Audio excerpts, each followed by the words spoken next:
All right, Kathy, you wanna get started? All right. Yep. All right. All right. All right. So, welcome everybody to. I believe this is week 5 of our Spirit series. My name again is Alex Anderson, Director of the Equity Department here at Time Equities, and today we have Jonathan Kim, our Senior Portfolio Manager of our Retail Department, joining us today. So, welcome, John. Thanks, Thank you from New York City in your apartment. Just a quick little introduction on John's behalf. Him and I actually started around the same time, going back almost 10 years ago in 2011. So we've grown up together in the time equities culture, become good friends, and I'm actually very happy to be interviewing him today. So a little bit about John. He has experience in all aspects of real estate acquisition and operations throughout the country. And his focus for the past, decade has been retail, specifically at Time Equities. As I mentioned, he joined in 2011, and he works on acquisitions and asset management of in excess of over 6 million square feet of retail shopping centers. And as you all know, retail is quite complex and is broadly defined. It can be defined as open air shopping centers, enclosed malls, grocery anchored centers, shadow anchored, your neighborhood community centers, all the way to single tenant buildings that you see along the highway in your service oriented ways. So I want to start off quickly just by allowing John to obviously speak for himself and give a little background on him and how he ended up at Time Equities about 10 years ago, and how he's transitioned over the years into his senior role to date. So I'll hand it over to you, John. Yeah, thanks for having me. Thanks everyone for your time, for dialing in. So I started, as Alex mentioned, about 10 years ago at Time Equities. Prior to Time Equities, I was with a larger, an office owner actually, primarily based in New York City, and focusing on office buildings, and then transitioned to retail here at Time Equities. So it's been a unique ride. We were able to grow the portfolio tremendously, about 600% in square footage since then, over the 10-year period. So we own everything from open air shopping centers to single tenant assets to enclosed malls all throughout the country. So sort of all we do. Our bread and butter here on the retail team is national retail. Yeah. Cool. So you've, of course, it's not just you. You have a whole team that you work alongside. Can you describe a little bit about just the makeup of the team and how you all interact with each other? Sure. So the retail team is made up of 5 individuals, including myself. It's Ami Ziff, who heads the group. Ami, myself, and Grant Scott, we focus primarily on acquisitions and the asset management side of the assets, and Evan Kupferberg, who handles all of our leasing internally. And then Sally Morales helps administratively and with the operations for the whole retail team. So we're broken up sort of acquisitions, leasing, asset management, and sort of just run the gamut on running the property through its life cycle. So, going back, 10 years ago, and actually, I'm not even sure I know this answer, but,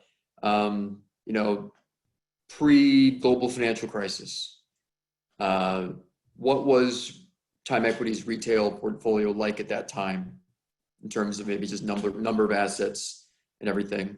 And you just guess off the top of your head if you don't know that answer. I know I'm kind of putting you on the spot here. And then what have you added to the portfolio, I'd say, over the past 10 years since you've been there? Sure. And kind of break that up into maybe the number of assets and the types of assets and so on and so forth. So in terms of geography, most of our legacy retail assets were typically in the Southeast. Today, that's grown to be in the Midwest, on the West Coast, and really more of a national platform as opposed to just the Southeast. And in addition to that, we were only open air, so we didn't own any enclosed malls. We really purchased our first enclosed mall here in the States about 4 years ago now. So since then, we've been able to diversify the geography of where our assets are located and the type of assets. So we're about 37% in the Southeast in terms of our portfolio, 34% in the Midwest, 20% in the West, and about 9% in the Northeast. And we're about 59% open air and 40% enclosed malls. Okay. And what led us into the enclosed mall space, just in the past, 4 or 5 years? Of course, we always are the ones to chase the opportunities and where we see disproportionate pricing. But could you go into a little more detail on why we went in that direction? Absolutely. So we're very yield driven at Time Equities, and we like to sort of buy where we perceive there to be some arbitrage.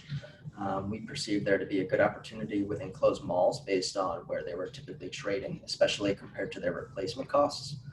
And I think people always forget that retail is really ultimately about convenience and being located in convenient locations in the neighborhood in which they are located in.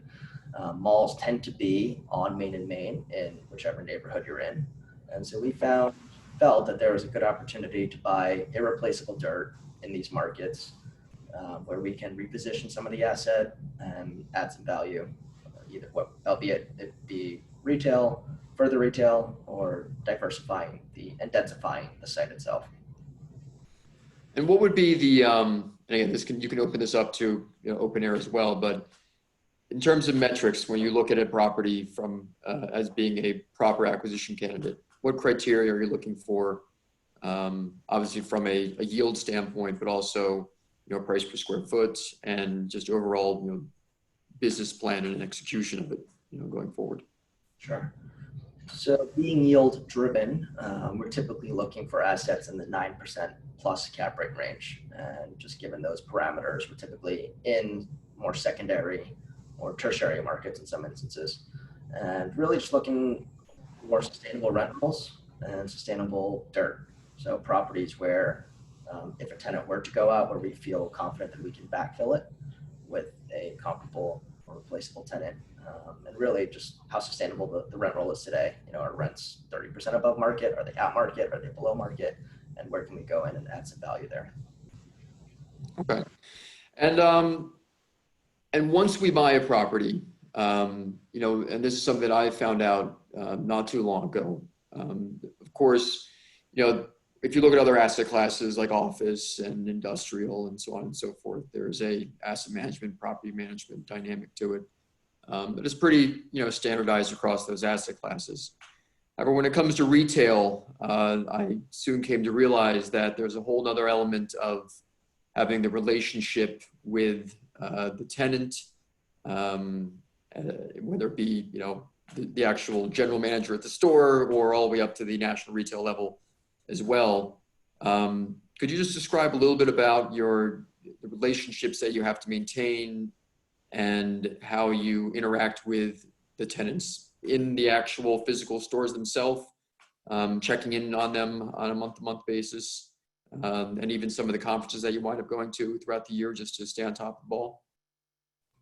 Yeah, absolutely. So being based in New York City, we handle all the asset management for our assets locally in New York.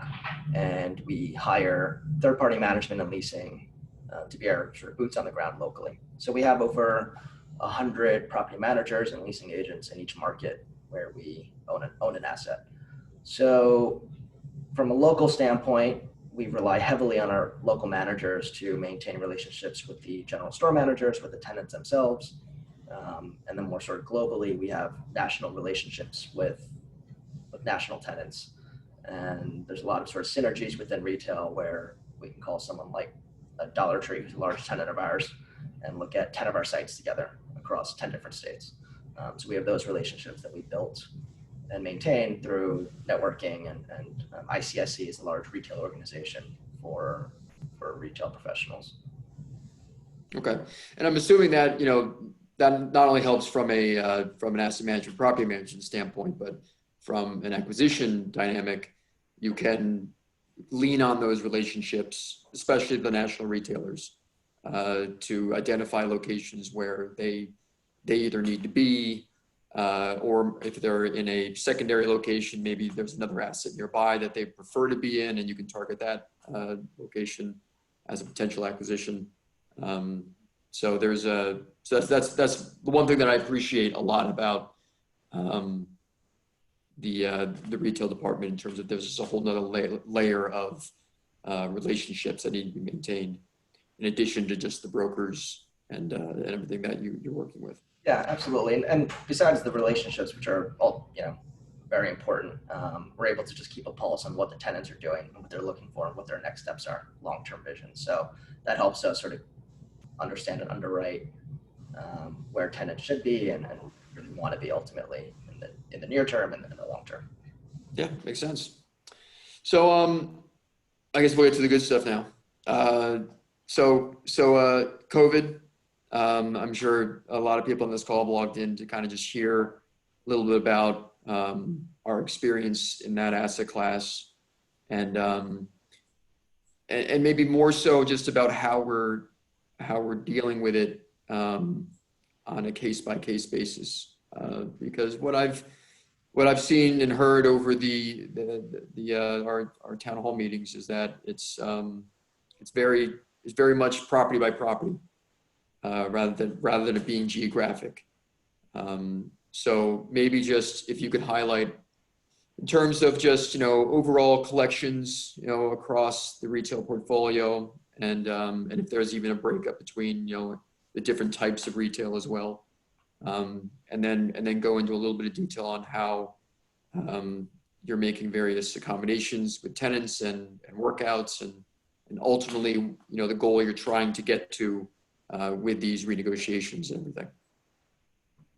So it's certainly been really more asset to asset, and I guess type of asset to type of asset. So our malls have struggled more than our open air centers in terms of collections. We're at about mid 30s, about 35% for our mall product in April, and we're at about 25 for the month of May. Compared to our open air centers are 60 for April and around 48% for May. So certainly our open air centers have fared much better than our malls. I will say that those numbers appear to be higher than sort of what we're seeing from the national, the public REITs and more national sort of landlords in terms of their collection. So we are lucky to see that we've been able to skew a little higher in terms of our collections.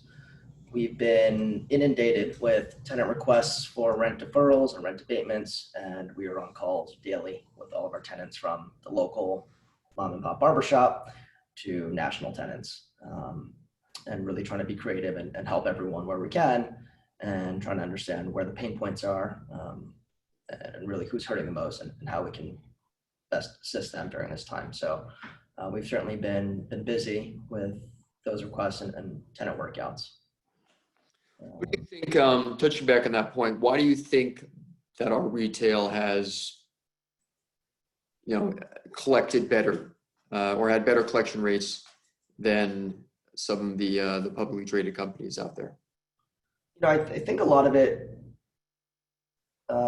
touches on sort of our acquisition thesis, which in the last, I would say, 5 years, we've purchased primarily from public REITs, in that we have a much more personal touch on the tenants, where one, we either know them personally, we've been in their restaurants, we've sat there and ate there with the tenants, and generally just have the manpower and the bandwidth to be able to reach out to our tenants, and again, just have more of a personal touch. So I think there's some personal relationship there that's more of a driver than a typical landlord-tenant relationship. Do you think it would have anything to do with, I guess, the diversification of the various tenants? Would you say that more of our retail portfolio is weighted toward national tenants, or is it more weighted toward, local, regional tenants who, and maybe there's a dynamic there for why certain tenants are paying just because they're national and or local? Yeah, interestingly, I would say that in terms of the tenant workouts, in some instances, the local tenants are much easier to work with and are much more willing to try to make it work and at least start a dialogue and have a conversation, whereas some national tenants absolutely just are not flexible and aren't having those conversations. So I think there's certainly a balance, and it's definitely a mix, and the diversification helps. And what sort of trade-offs, I guess, are you making when it comes to making rent relief during these months? Yeah, it really is on a case-by-case basis, just trying to understand, again, what the tenant's needs are, and sort of where they see their business going in the future. It's oftentimes trading rent deferrals for some extension on the back end, or just straight up rent abatements, again, for some extra term on the back end. Okay. All right. That's fair. So it sounds pretty reasonable. Yeah. So going forward from here, obviously you're very busy with at the asset management component of the portfolio. But where do you see the opportunities from here, or at least on the retail side of things? And will your underwriting criteria be affected by what has occurred over the last couple months on a going forward basis? Right. Well, as I mentioned earlier, I think the uniqueness of real estate is that ultimately you're selling convenience. So we feel that if we can buy well-located centers in the market, then we'll ultimately be fine. The definition of retail is changing every day, and it's certainly changed from a year ago to 5 to 10 years ago to 20 years ago. So it's really just understanding that dynamic and how the retail space can be used for maybe different types of uses. But ultimately today, without really truly understanding which tenants can pay rent, will pay rent 3 months from now, 6 months, 9 months from now, it's very hard to underwrite those properties today. Not to mention there hasn't been a whole lot of price discovery. So sellers in the market today are still looking for pre-COVID pricing when ultimately their rent roll either has been decimated or has been cut in half. So until we can sort of normalize the rent rolls, I think it's very hard to underwrite any future acquisitions in the near term. Yeah, and it's not like you're seeing you're not seeing any vacancy occurring either, just because, vacancy doesn't occur that quickly. Right. And the stores that are in business are trying to stay in business, and rather than just, canceling their lease and, being done with it, because obviously they're beholden to various lease terms. I guess the only case that would apply to is if someone's lease was expiring during these months and they just chose to not renew. Right. That's Yeah. And that's a good point. What I will say is that I think this pandemic, if anything, has just fast forwarded any potential issues. So there are some tenants that have declared bankruptcy in the last few weeks. I don't think those tenants are a surprise to anyone. There's always sort of rumors and news that was going to happen in the near future. The pandemic just shifted the timeline and it sort of moved everything forward. So in the same vein, tenants that maybe were never planning on renewing at their lease expiration, this happened. They either handed back the keys 30 days earlier or 60 days earlier in some instances. But either way, I don't think that there's a whole lot of shock as to the tenants that are hurting the most and why they're hurting the most. Okay. All right. Well, that's all I've got for you today. Okay. Nice and quick. I know I forgot to mention earlier, for those of you that are on the call, if you wanted to, type in any questions or comments in the chat button or the Q&A, please do so.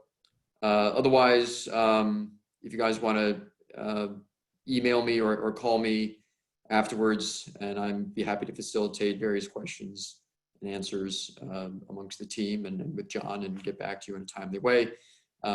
My phone number is 212-206-6176. And my email address is then my last name, Anderson, ANDERSON @timeequities.com. I guess we have one question here that came through. Let me just read out here. So, well, I guess that's one thing we did not touch on was the e-commerce, Amazon effect. Is that, I guess I'm trying to formulate a question for that one. You continue to see that being part of, the retail decline, so to speak, and has COVID basically accelerated the online shopping dynamic, or do you still see that there will be a brick and mortar component, especially as it relates to service oriented retailing, or is the Amazonification of things going to accelerate further because of all this? Sure. Omni-channel is the big word in retail real estate. That's sort of been the buzzword the last, I would say, 2 to 3 years. And that's really a retailer having a presence both online and in-store. So we think that going forward, most retailers will need to have a strong omni-channel presence, and that's both online and in-store. We also believe there are some retailers, someone like a Ross Dress for Less or a TJ Maxx, who's sort of more of an off-price discount retailer, or the dollar stores are a perfect example, where it's really more of a experience. The shopping experience is more of a scavenger hunt type of experience where you need to be in the store to try to look for the best deal. And that's sort of part of the fun of it. So we have retailers like that. But what we're seeing right now during these COVID times is the essentials are still necessary, and people are going to brick and mortar stores to buy their essentials. So grocery sales are typically running up 8% above average month over month. You have certain restaurant tenants like Bloomin' Brands, and they saw their off-premise sales increase by 30%. Papa John's had their best 2 quarters the early part of this year. So clearly there's a need for brick and mortar, but ultimately I think, again, the definition of retail is going to change. A traditional shopping center may not be filled with all typical traditional retailers where everyone is selling soft goods or hard goods. We're seeing alternative uses come into traditional centers where most anchor tenants didn't want them. So that's gyms, entertainment, furniture type tenants, and even medical. So we purchased a small center in Indiana which was a grocery anchored shopping center. We don't own the grocery store, we just own all the retail around it. And the largest center there was an 11,000 square foot cancer treatment center. And good credit, they have a few locations around town. And the reason why they're so successful is because it provides an easy access location for someone to go get cancer treatment, chemotherapy. There's a location for their patients to go park, and then they can walk 5 feet to the entrance. And it's super close to where they live. So I think there's going to be a natural shift in sort of what retail space is used for, but ultimately it comes down to convenience, and that's being close as possible to where people live. Great. That was a great answer. Makes me a believer. All right. So that said, I'm not sure if you have any closing remarks or comments that you want to make. No, I mean, again, New York City is sort of in a different place than most other markets, whereas most other markets have already opened or in different phases in their reopening. New York City is yet to enter their first phase, which I believe is next week. So I think, I think there's a big belief that people want to go back out, eat at restaurants, drink at bars, travel, stay in hotels. We saw the savings rate in this country increase tremendously. So it's up 33% in April, which was up from 13% in March, which was up from 8% in February. So there's obviously a pent-up demand for people wanting to spend that money somewhere. So I'm hopeful that people go out and support their brick and mortar locations and their mom and pop and local businesses. Yeah, great. That's well said. Agree with that. All right, everybody. Thank you again for joining us. We'll be doing another one of these next Wednesday with a gentleman, Dan Levitt, who's in our finance department and handles all the loans and financings and refinancings of our assets, including many that John works on. So we'll be sending out details on that later on this week. Otherwise, thank you, John, again for joining us. I hope it gets sunny there in New York today, just a little bit. Right now, so hold it. Thanks. See how it goes. All right. Thank you again. And thanks everyone for joining.